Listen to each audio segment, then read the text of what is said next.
স্কুলে যাওয়ার টাইমটাই যে এত তাড়াহুড়া থাকে তা বলার মতন না।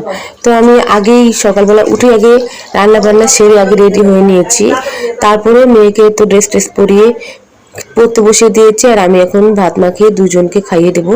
এদিকে আমার বাবা আসছে, বাবাকে বললাম কি বাবা একটু টুলটা একটু বের করে দাও, তাহলে হচ্ছে ওই টুলটার মধ্যে ভাতটা মানে থালাটা রেখে খাওয়াতে একটু সুবিধা হবে। তো মেয়ে এখন পড়ছে, পড়া তো কম, টিভি দেখছে বেশি। তো সে যাই হোক, এখন স্কুলে যাওয়ার টাইম তো তাই বেশি একটা চাপ দিলাম না, হোমওয়ার্কগুলো সকালে আগেই করানো ছিল। তো এখন খাইয়ে দিয়ে নিব, ছেলেকে একটু খাইয়ে দেবো। আর বাবা আসছে, বাবাকে বললাম একটু মেয়েকে নিয়ে যাও স্কুলে। বাবা বললো যে এখন একটু ব্যস্ত আছে, তুই যা। তা আমি এখন যাবো, আর কি করবো বলো। আর এখান থেকে আমাদের মেয়ের স্কুলটা অনেকটাই দূর, মানে অনেকটা অবধি হাঁটতে হয়, তারপরে সেখান থেকে টোটো ধরতে হয়, অটো অথবা টোটো যেটাই হোক পাই সেটাই করে তারপর মেয়েকে স্কুলে দিয়ে আসতে হয়। তারপর আসার সময় আবার হেঁটে হেঁটে আসতে হয়। তার জন্য মানে মাঝে সাঝে মনে হয় কি কেউ যদি একটু নিয়ে যেত স্কুলে আমার খুব ভালো হতো।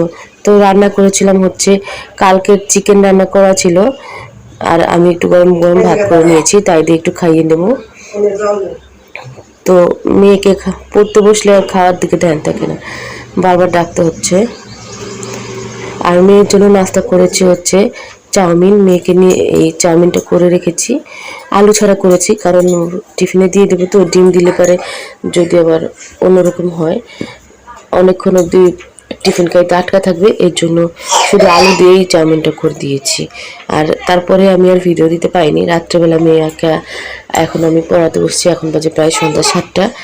মেয়েকে পড়াতে বসছি, ছেলেও পড়তে বসেছে দুজনে।